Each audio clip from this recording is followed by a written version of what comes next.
Now, let's turn to a Peacock documentary that's dropping tomorrow about Barney. Yes, that Barney that everyone's going to be talking about. Believe it or not, it reveals the hate once aimed at the purple dinosaur, and Bob West, the original voice of Barney, explains it all.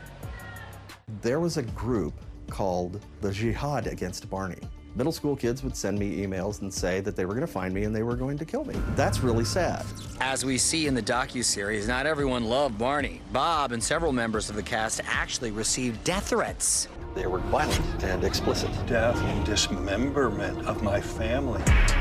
Tommy Avallone is the director of I Love You, You Hate Me, and he has a theory on why Barney got so much backlash. Barney came up early internet. These people, I mean, this is before like AOL had a thing. It was like really early internet, and people were using it to bash Barney. Barney was on tapes starting in 1988. Barney went on PBS in 1992. During that same time, Nirvana's #1. Jerry Springer is on the upright. It was definitely a time in the 90s where Barney comes in and it's like, I love you. It doesn't fit in well. Now, is everybody ready to get started? Bob eventually retired from playing Barney in the year 2000, though he can still get into character. I think you are stupendous.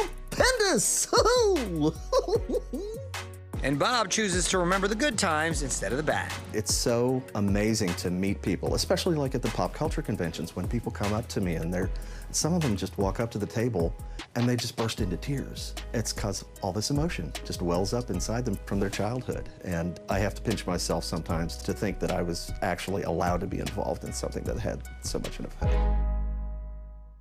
That's wild, and believe it or not, there's even more to the dark side of Barney, and tomorrow we're going to have the shocking true crime connected to the show creator's family. Right now, let's switch things up a bit.